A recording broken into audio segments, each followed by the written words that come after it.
Capítulo 13. Um povo no exílio.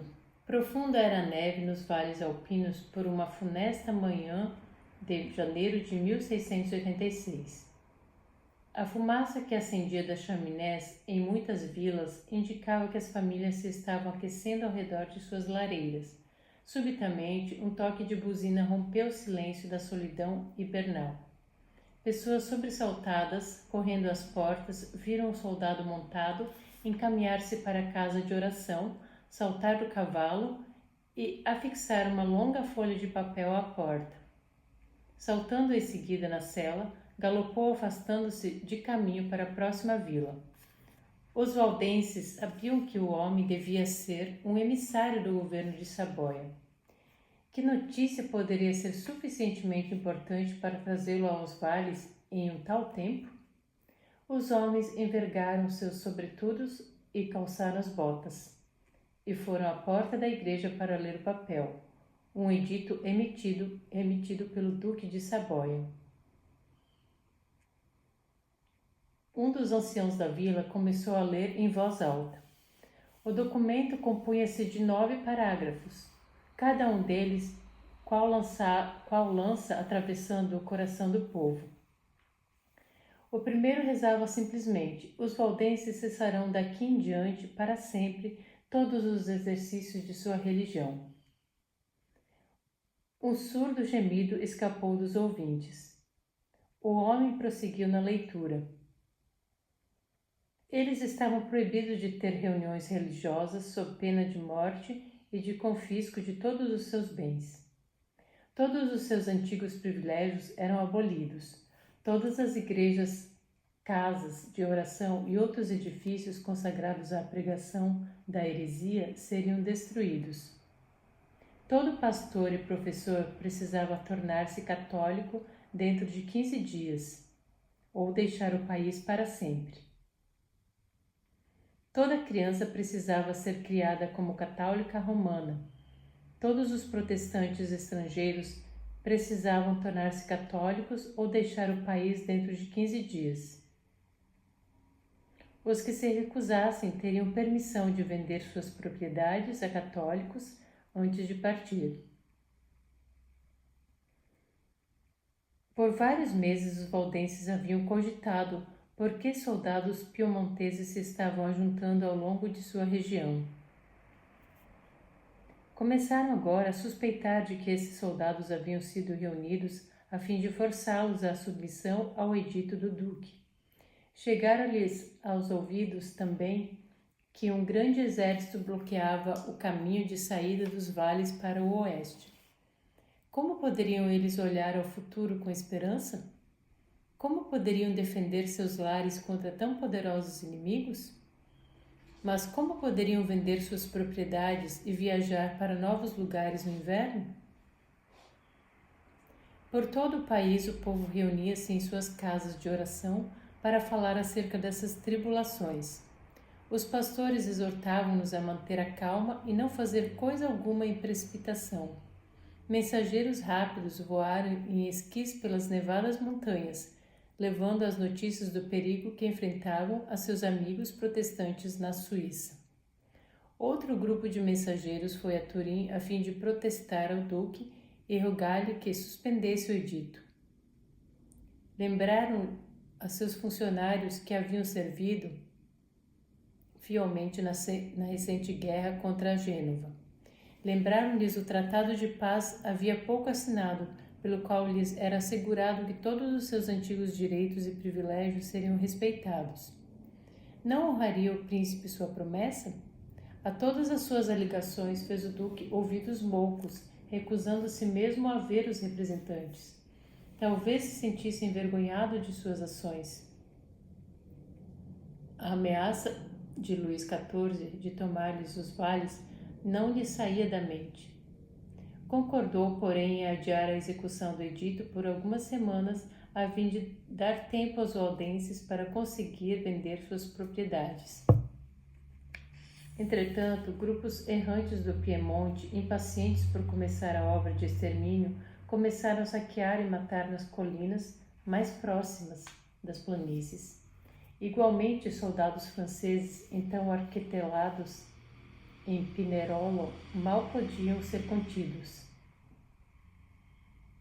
As novas dos valdenses perturbaram grandemente os suíços protestantes. Vários de seus homens mais capazes atravessaram os Alpes para conferenciar com eles.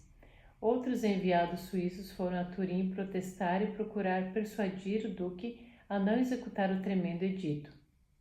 Foram dirigidos ao Marquês de São Tommaso, que devia responder pelo duque. A princípio, São Tommaso insistiu em que a falta estava com os valdenses que haviam pegado em armas contra seu legítimo governador. Os enviados suíços, porém, rejeitaram-lhe a proposta. Premido para dar uma resposta verdadeira, São Tommaso reconheceu afinal que a pressão da França era a razão real do edito. Tomando os suíços à parte, sugeriu que aconselhasse os valdenses a submeter-se ao edito, que eles fossem à missa e pusessem seus filhos sob a instrução de padres católicos por algum tempo. Assim que eles houvessem satisfeito o rei francês, o duque poderia quietamente permitir-lhes voltar sem ser molestados às suas práticas religiosas. Os suíços, no entanto, sabiam que os valdenses não concordariam em abandonar sua fé, mesmo por um pouco de tempo.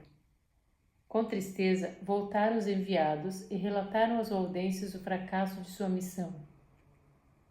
Representantes de todos os vales reuniram-se em Chiasso, a 23 de março de 1686, para tratar da situação. Os suíços indicaram a impossibilidade de resistir aos exércitos bem treinados da Saboia e da França. Como poderão combater contra seus canhões? Perguntaram. Estão cercados por todos os lados pela terra dos inimigos. Não há nação que possa mandar auxílio.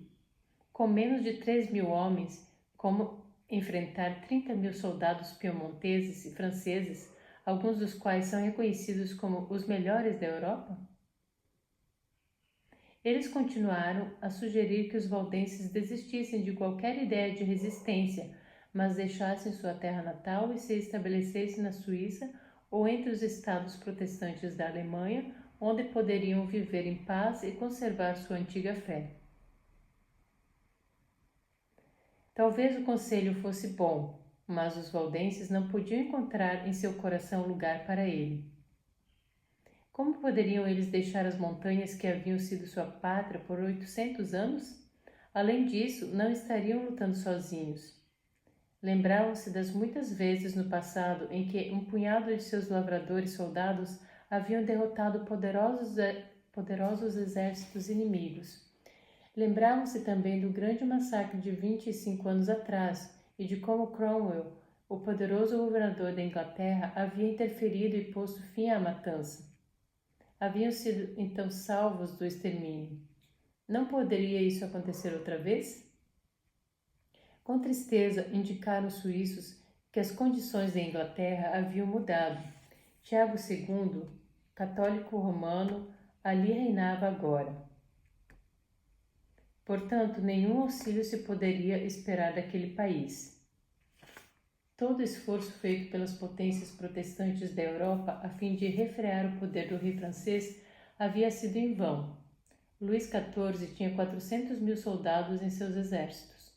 Que nação europeia podia esperar desafiar tal força ou sequer ousaria fazê-lo a fim de salvar um punhado de gente que vivia em distantes vales alpinos?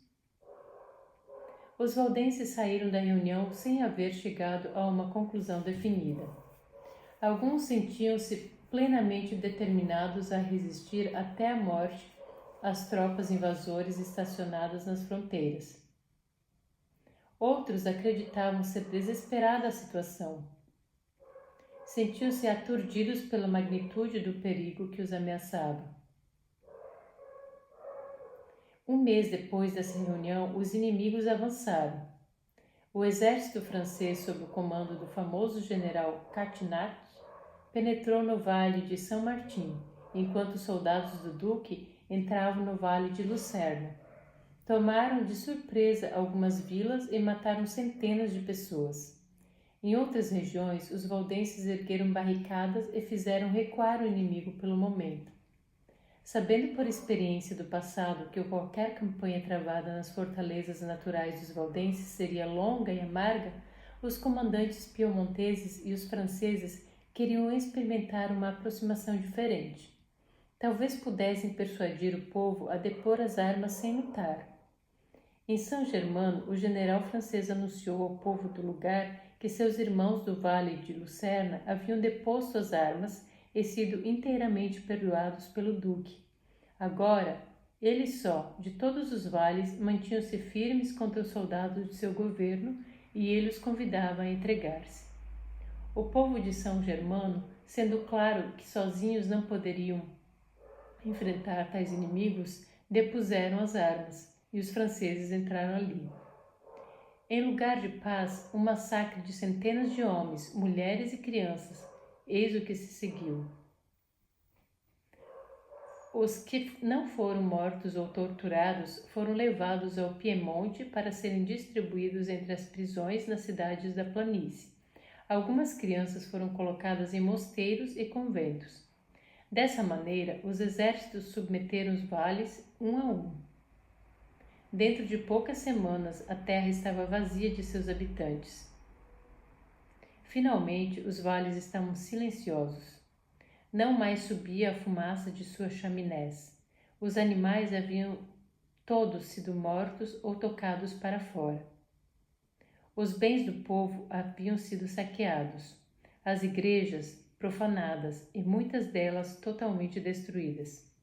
A Europa protestante ouviu com horror as notícias desse novo ultraje contra os valdenses. Protestos foram enviados da Alemanha em particular. Os suíços mandaram outra delegação ao Duque de Saboia, alegando que um povo tão antigo como os valdenses não se devia permitir desaparecesse da face da terra. 6 meses depois que os valdenses haviam sido tangidos para as prisões do Piemonte, o duque resolveu ceder aos pedidos da Europa protestante e libertar os que ainda viviam. Mas decidiu, não deviam voltar a seus vales. O povo devia ir para o exílio, para nunca mais voltar. 12.000 robustos montanheses, amantes da liberdade, haviam entrado nas escuras prisões de seu príncipe. Haviam por 6 meses vivido e morrido em horríveis condições. A comida que lhes era dada achava-se muitas vezes meio apodrecida, e nem mesmo dessa comida tinham eles suficiente para lhes manter a vida a todos. Não tinham camas em que dormir, simplesmente montes de palha estragada, pululantes de milhares de insetos e espalhados no chão úmido. Não tinham cobertores. O verão transformara-se no inverno e insuportável era o frio. Milhares morreram das privações sofridas naquelas prisões. Ao se abrirem finalmente as portas dos 12.000 que ali haviam penetrado, menos de 3.000 arrastaram-se para fora.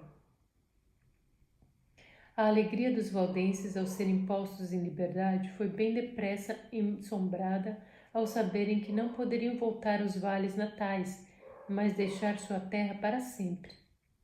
A Suíça, foi-lhes dito, recebê-los-ia, e talvez a seu tempo eles pudessem ir para outros países.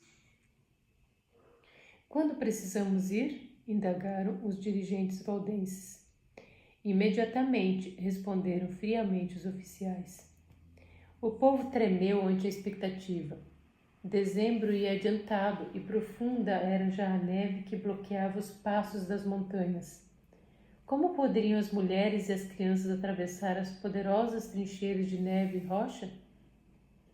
Não poderia seu exílio ser adiado até a primavera? Rogaram a permissão de permanecer no país por uns poucos meses. Vítor Amadeu recusou o pedido.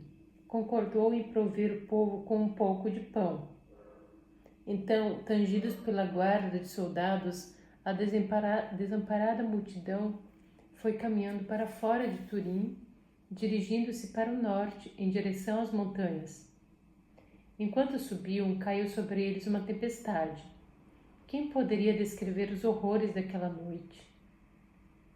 Fracas mulheres e crianças tropeçavam na neve e caíam para nunca mais se erguer. Os outros prosseguiam para diante, para cima, galgando enfim o cimo. Ali os guardas os deixaram descer o outro lado, aos cantões suíços. Os que chegaram finalmente à Suíça somavam apenas 2.600. A notícia de que os valdenses vinham chegando difundiu-se celeremente de uma a outra cidade da Suíça. Pessoas de coração bondoso saíram-lhes ao encontro, levando alimento e roupas. Seu coração derreteu-se ao verem caminhar os lastimáveis refugiados, arrastando-se pela estrada, alguns com mãos e pés ulcerados pelo frio, mães com criancinhas nos braços ou nas costas, tão debilitadas de fome e de fadiga que mal podiam mover os passos. Suas roupas, apodrecidas na longa estada nas prisões piemontesas, pendiam-lhes em farrapos do corpo. O povo suíço ofereceu-lhes alimento, porém muitos sentiam-se demasiado fracos para comer. Os robustos braços dos suíços levaram as crianças e as pessoas idosas para abrigos aquecidos. Genebra, em particular, manifestou maravilhoso espírito cristão para com os exilados. Quase metade da cidade afluiu ao encontro deles, e entre os que foram achava-se o idoso Javanello, que fora exilado dos vales pelos termos do Tratado de Paz assinado 25 anos antes. Ao olhar o lamentável remanescente de seu povo, ergueu a voz e chorou. Para alguns dos valdenses, o livramento viera demasiado tarde. Alguns, na verdade, caíram e morreram às portas de Genebra. Os cidadãos suíços acolheram da melhor maneira os refugiados em suas cidades. Muitos dos lares ali ainda estavam apinhados com os refugiados huguenotes e que haviam vindo em grande número pelas fronteiras da França apenas 2 anos atrás. Não obstante, não mandaram de volta nenhum valdense necessitado de abrigo e hospitalidade.